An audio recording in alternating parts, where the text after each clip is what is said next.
Hey everybody, welcome to Moment of Clarity. At the end, I'll be checking to see if you have any questions, and also please send topic recommendations to leecampmail@gmail.com. All right, let's get into this. Here is your moment of clarity. So in Portland, Oregon, activists are defending a house against eviction.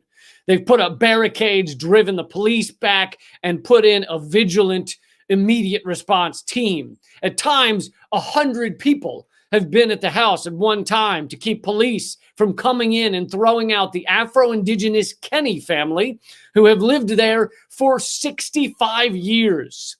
Now, right-wingers might call this lawlessness. The mayor has called it lawlessness. The police call it lawlessness. And the liberals probably call it lawlessness.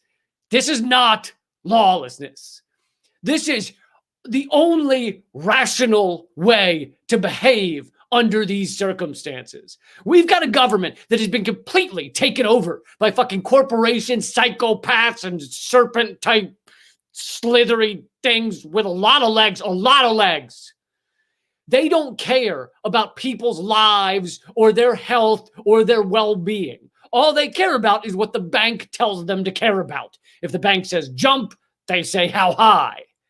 I assume within reason. I mean, no human can jump that high.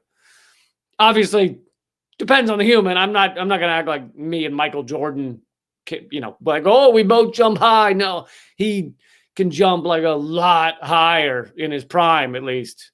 I don't know what he's jumping nowadays, but if he were the bought off government and the bank said to jump and he had the right shoes on and he was in his prime, then we're talking like pretty fucking high. Point being, the banks are currently going through court to take away this house from these people who have lived there for 65 fucking years. But no one stops to access, and this is happening across the country, right? This is, you know, it's happening in your neighborhood, it's happening in cities across the country. And no one, it seems, really stops to ask themselves, why? Why does the bank need that house in the middle of a goddamn pandemic? There are enough houses, homes, apartments, sheds, barns, fucking dance studios where people could live. Hot yoga rooms. We don't need hot yoga rooms right now. We have plenty of housing. We have plenty of rooms. There are plenty of buildings. If we were an actual cooperative human race, then no one would be homeless. No one would be facing eviction. Right now, we have at least 40 million Americans facing down the barrel of eviction. No one would be in the middle of this right now. Every time you see a homeless person or a person living in a tent in your city, you are seeing proof that a profit-based society is a crime against humanity. You see it every day, right? You don't even have to read books. You don't even have to look it up online. You just walk down the fucking street and you go, there, I see it. Oh, there's another one. Oh, there's another one. Look at that. Wow, this system is a real dumpster fire. I'm a genius. I just figured that out. Right? You just walk down the street. That's the nice thing about capitalism. You know, you don't have to spend much time on the research. I kind of like that. I enjoy a good book, but I also like being lazy at times. And, you just throw on your shoes and go check out underneath the bridges. But just in case that's not enough, let me remind you of some of these numbers. There are at least 3 empty houses for every homeless person in America. During the housing crisis, there were 6 empty houses for every homeless person in America. I'm sure it's going to go up to probably 6 as these evictions go through. And that's talking just houses. That's regular. That's not even rooms. That's just houses, small houses, big houses, McMansions with the stupid fucking pillars that they have for no goddamn reason. Let me break it down for you. Pillars are meant to hold up heavy things. Okay? That's how it works. That's why they built them in the first place in ancient Greece or whatever.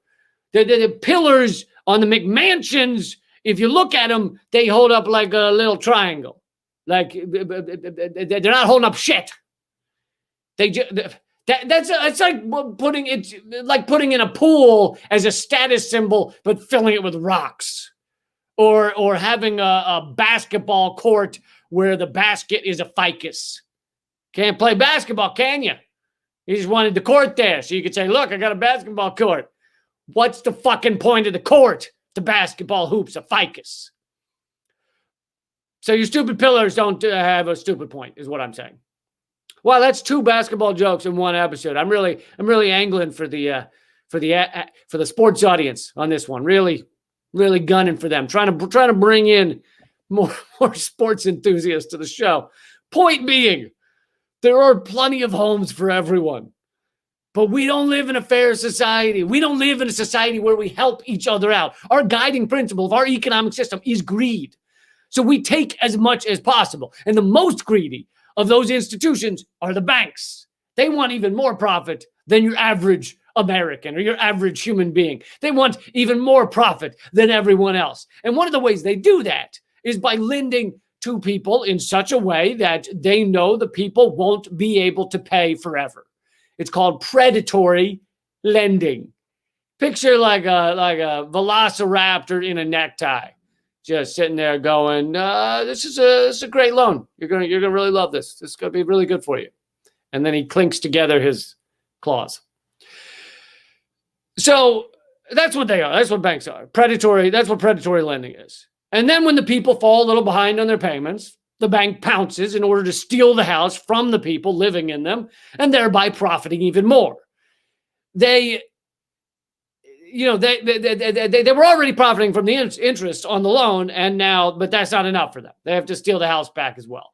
And because the laws in our country were written by rich white men, they are meant to benefit, wait for it, rich white men. Oh my God, that's really some groundbreaking stuff there. Just fucking right there. So when the banks come to the courts and they say, we want to steal the house, usually the judge goes, that's a great idea. Have fun out there.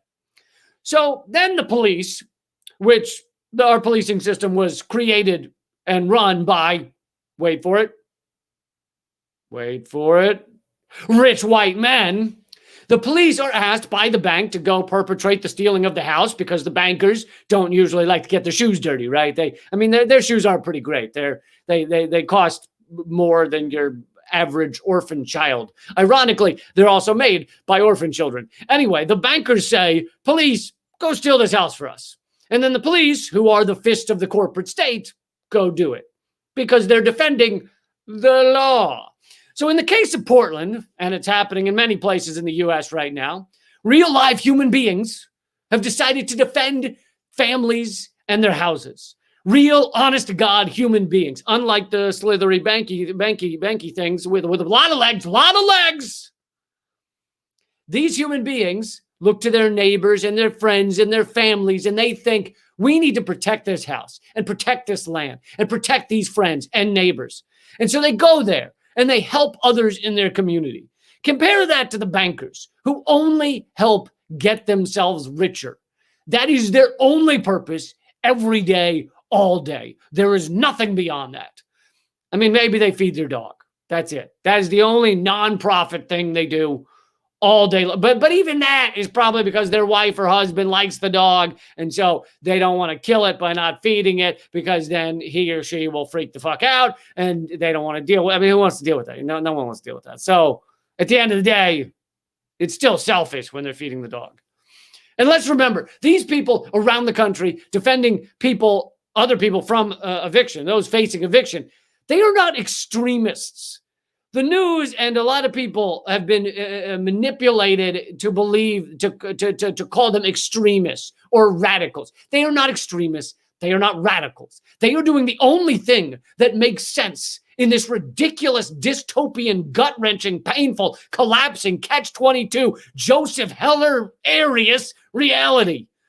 Those fighting for others to have a home, to have food, to have a reasonable existence, they're the only ones making sense. They're not radicals. They're rationals. They're the rationals.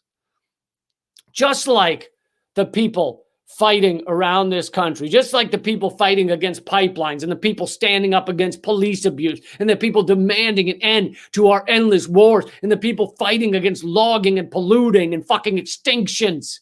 This is a rational movement. I don't know about you, but if this all falls down tomorrow, I want to stand with the rationals. It's been your moment of clarity. To read more about this story, go over to popularresistance.org. It's probably on one of the first few pages, but you can also look up Portland Community Beats Back Eviction, Erects Barricades, and type in popularresistance.org. Hope you liked the moment of clarity. Please share this. Please let people know. I'm also giving away 5 free signed copies of my book, Bullet Points and Punchlines. All you have to do is sign up for the free email list. You can do that by texting the word redacted to 33777 and following the prompt. It's just one prompt to send your email address. And then you will be entered to win the free one of the free signed copies for Bullet Points and Punchlines, my book. All right, I will maybe take a question or two if I see one that sounds reasonable, sounds rational. There we are again with the rational. Let's see. Oz Whistles asks, "Are we all prepared to defend our neighbors from eviction?" I doubt it. And I would love to call myself an organizer and know a lot more about the groups that are doing this type of thing. Occasionally, I will talk with some of them or have them on my show to promote them. But there are a lot of great groups out there that work on this type of thing. Sometimes when we do the live streams on Sunday, we raise money for one of those groups that does things like eviction defense. But you should look them up and follow them and support them. Let's see here.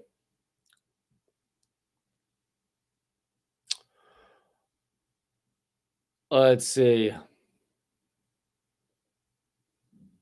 I don't know what that one means. Don says he has roaches they can feed. Don, you might want to clear up that problem. Maybe don't leave the Doritos out. Just kind of put those away sometimes. Let's see.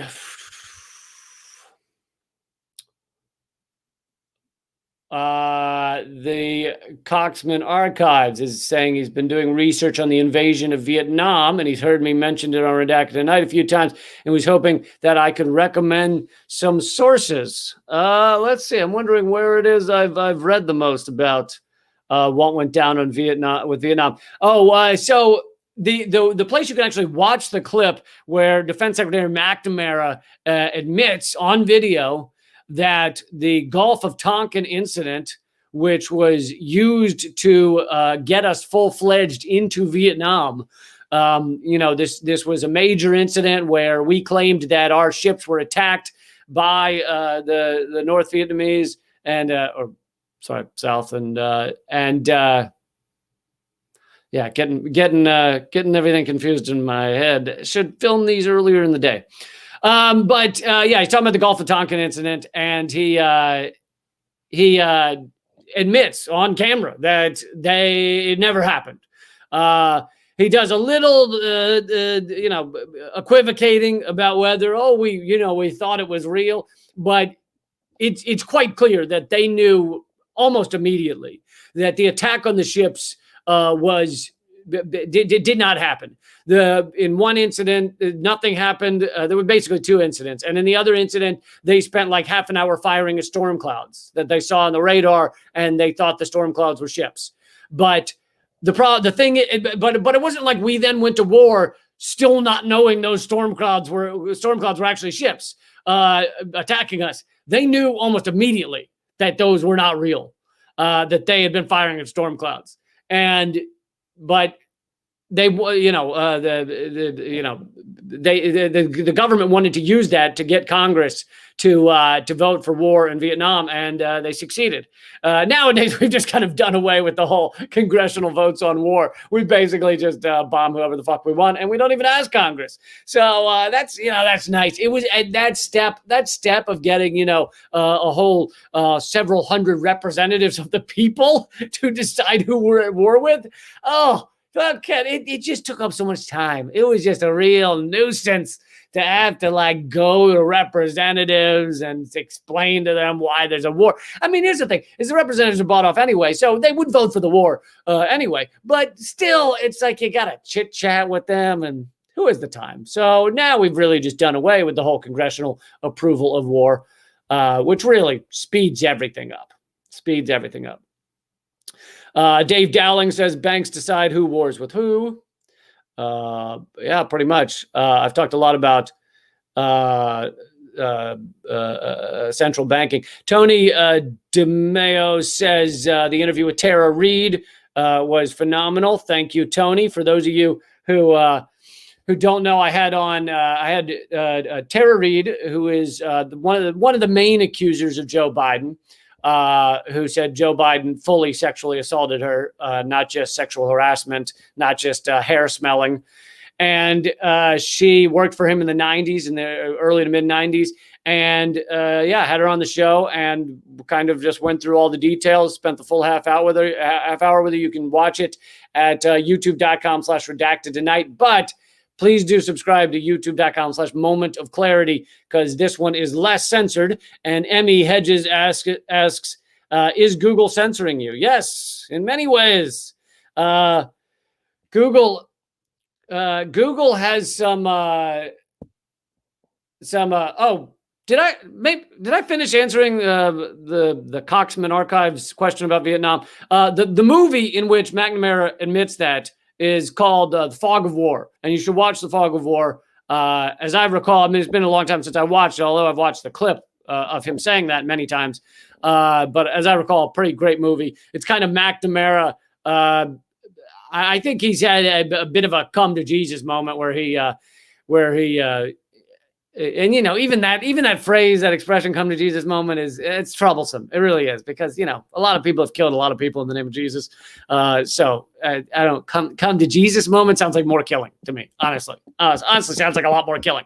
If you're high-fiving Jesus, then there's often a lot of Muslims being bombed, or Asian people. It's terrible. It's terrible. So maybe let's not call it a come to Jesus moment. Let's call it a come to moral senses moment. Anyway, he seems to have done that, and to some degree. I'm not going to act like he's like, oh, the whole Vietnam War, I can't believe we killed all those people. No, that's not what he's saying. He has these slight moments where he's like, the call for Tonkin didn't in fact happen. It's those type of moments which are enlightening. That is called Fog of War. Another great history book that I'm only halfway through, so I don't actually know if they get into Vietnam. I haven't gotten to the end of the book, but it's called The Untold History of the United States. It's by Oliver Stone and Peter Kuznick. And but what I have read of it, I've covered some of it on Government Secrets, my podcast. Great stuff in that book as well. If they do get into Vietnam, I'm sure they do a great job with it. Okay, so I was answering, does Google censor you? So Google censors me in multiple ways. It's interesting, the techniques they used. I've had on specialists to talk about this, but Google has, so you all know the experiment of Pavlov's dogs, right? In many ways, humans are Pavlov's dogs. Pavlov's dogs, they realize that dogs hear a bell and then they're given food, and slowly the dog would hear the bell and start to salivate without even being given food. And they've now proven that humans are very similar. Like even if they do things that we don't consciously see, like if it's a sound we don't consciously hear, or a blink of a image so quick that we don't consciously see it, they can still get it to cause things like salivating.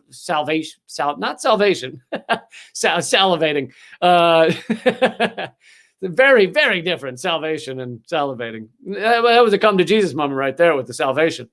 But they can get it to cause things like salivating and you know, you could get nervous or sweaty, or think they've been able to cause erections in rats. I made up the last one. Anyway, so that's Pavlov's dogs. So what Google has done is basically the same thing, but with knowledge. Most of us are so accustomed to, you go to Google, you type in what it is you want to search, and they almost immediately have the right answer of what you're looking for. Like, you're looking for something and it's there. You want to buy something and it's there. They almost never get it wrong. And something like somewhere between 80 and 90% of all Google searches, no one leaves the front page. So basically, if you aren't on the front page of a Google search and you want people to find you, then it's not happening. Almost no one goes to the front, past the front page. And almost everybody uses Google. It's like 90% of web searches or something are done on Google. So you have most of the world using Google to find all of their information. And we have all been trained, and you know, I'm not excluding myself, that Google knows what's right. Google will show you what is the correct answer every time. If you type in a person's name, they will find that person and they will tell you the most important information about that person. So the way that they've begun censoring people is pretty fascinating from a scientific stance, but really troublesome, is that if you Google me, several things are going to happen. First of all, the first articles that are going to come up are the ones in the mainstream media, right? And guess what? Mainstream media don't like me. Big surprise. I spend all my day trashing the mainstream media. Big surprise. They don't love me.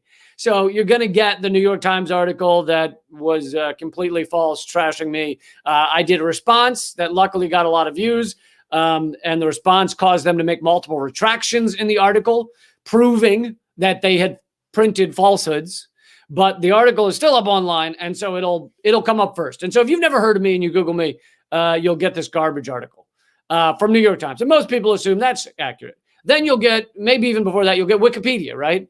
Wikipedia, same thing. Wikipedia only relies nowadays on mostly mainstream media articles. So Wikipedia will also publish garbage about me. Some of it is just misrepresenting things, and other stuff is just false. So you'll get a somewhat wrong Wikipedia article. You get a somewhat largely wrong New York Times article meant to attack me, meant to make me look bad. Then there's a little thing that says videos. And I've noticed one of the first videos that last time I haven't looked myself up in like 5 years, but I did it the other day. And one of the first things that comes up is in the videos section, it says Lee Camp exposed. Now, this was a video I did making fun of a Facebook page called Lee Camp Exposed that was meant to attack me.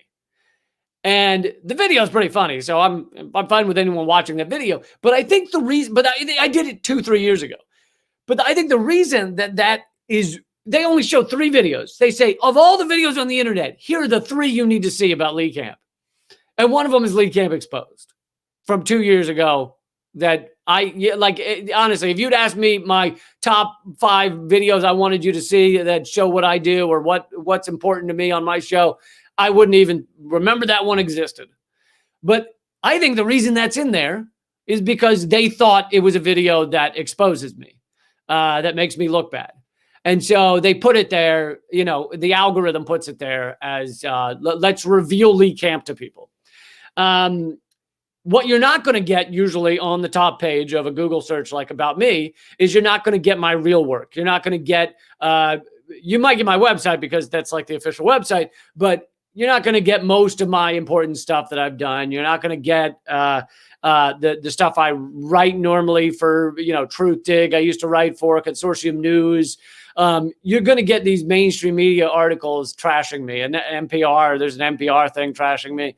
So that is what they highlight, and that is what they tell people to look at, because they want people who have never heard of me, because most people are going to Google someone they've never heard of. They want to tell people who've never heard of me, here are all the problematic things about Lee Camp. And they want them to get the propaganda first so that they can turn them away. I'm rambling now, but I'll give one more example of how Google censors my stuff. I won't even get into Facebook for right now. I might do a whole episode on all this later. I feel like it's about time. But on YouTube, so YouTube's now owned by Google. On YouTube, they used to recommend my videos to people that would like my stuff. So if you like, let's say, Jimmy Dore, you might like my stuff. If you like Chris Hedges' videos, you might like my stuff. And so they used to do that. I used to get thousands of viewers because they would say, hey, you're watching a lot of Chris Hedges. I bet you really like Lee Camp. And it would recommend it, or sometimes it even autoplay. Nowadays, that essentially never happens. Even if you're watching one of my videos, it often will not autoplay another one of my videos. It basically takes viewers of my stuff and says, you are in a naughty corner of the internet, of the YouTube. You are in a bad place because you're learning these things about on Redacted Tonight or on Moment of Clarity. And this is really not good. For you to be in this dark, scary alley of the YouTube. Who knows? There could be someone behind that corner. There's drugs here. There's alcohol. There's sex, drugs, and rock and roll just like right there. It's like really bad to be here. So we recommend you go over to CNN. Here is, you like Lee Camp? Here is MSNBC. Here is John Oliver. Here is Trevor Noah and The Daily Show. They try and push people away from my stuff as quickly as possible, and they never recommend me to people. So that is a key to the algorithm. And I think it's important for people to understand that while there may be at times human beings sitting there actually checking stuff, it does happen that, they maybe specifically with my videos, once I upload a video, they'll check to see whether the title fits what it's talking about or those kind of things. But they might have a human checking some of that stuff. But most of this is done with an algorithm. Basically, my page, whether it's on YouTube or Facebook or what have you, has been flagged somehow as troublesome.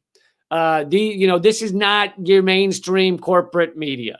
And so once it's flagged in the algorithm as troublesome, it basically shoots you down another path. You're not given the normal content creator path to people's eyeballs. You're given I don't know about this guy. Let's put him over here where we don't recommend him to people. And so it's an algorithm. I mean, there's no way to fight it. There's no way to even find out the details of what exactly it does. But a lot of it's pretty obvious. Let's see here. I'll do one more. Let's see.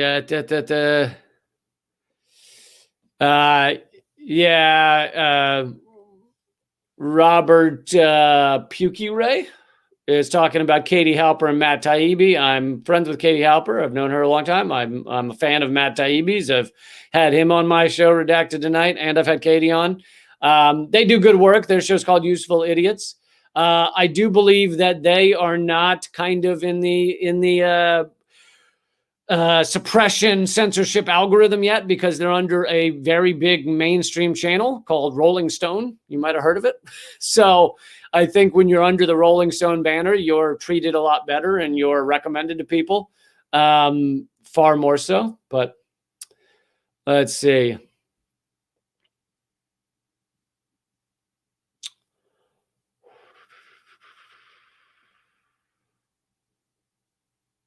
Virginia, thank you very much for the kind words. I'm guessing JW means Jehovah's Witness. She says she was raised Jehovah's Witness and she doesn't want to be a pawn anymore. Well done.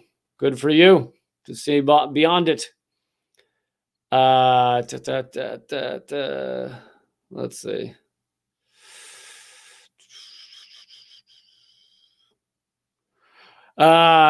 Reopen 9/11 says, we weren't permitted in college to use Wikipedia as an assignment source. Now I see why.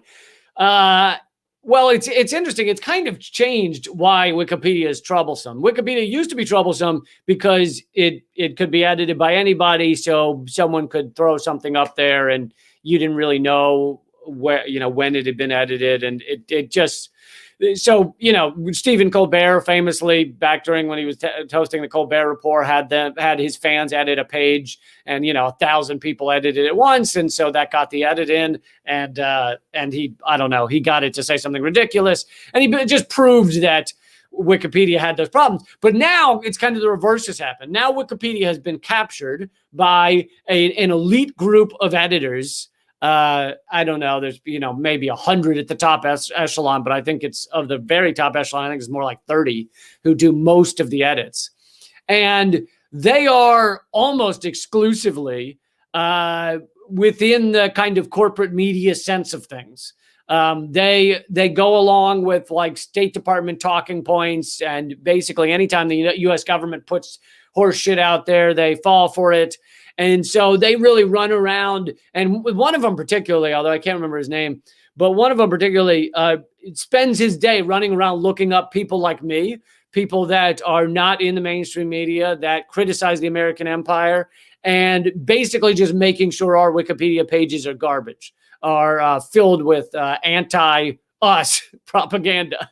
So, another example, he's written about it before, but Max Blumenthal and the Gray Zone, they've been edited and attacked mercilessly on Wikipedia, so much so that the Gray Zone can no longer be referenced as a source in a story. But of course, the Gray Zone does amazing work. And the Gray Zone has proven major, whistleblower moments, major frauds. They're the ones largely who've proven that the OPCW doctored the chemical weapons report in Douma, Syria, which is what the U.S. used as an excuse to bomb Syria. And whistleblowers have come forward and said that's what happened at the OPCW. And that writing and reports have been done largely at the Gray Zone. So if you wanted to get that reality that this report of chemical weapons was doctored and falsified, and that there have been whistleblowers, you need to point to a source to do that edit in Wikipedia. Well, guess what? One of the main sources, legitimate sources that's revealed all this, is the Gray Zone. But now they've made it so that you can't reference the Gray Zone as a source. So you basically have to reference like CNN, New York Times, Fox News. I mean, could you imagine acting like Fox News is a legit source? It's fucking chaos. So that shows you how fucking sad Wikipedia's gotten. All right, guys, I can't thank you enough for hanging out with me. Please share this. I do these almost every single weekday, except sometimes. So in order to find out about them, as we've been discussing, you won't find out about them thanks to your feeds often, or many of you won't. So go to leecamp.com and find the new one each day.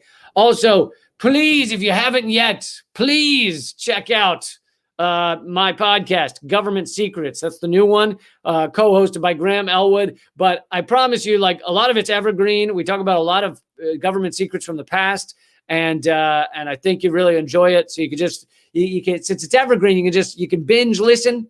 You can go on a long road trip. You can listen to 5 of those motherfuckers. Just go look up Government Secrets on any of your podcast platforms. All right, thanks again, and text the word redacted to 33777 to be joined up to the email list and get entered to win a free signed copy of my book, Bullet Points and Punchlines. All right, keep fighting.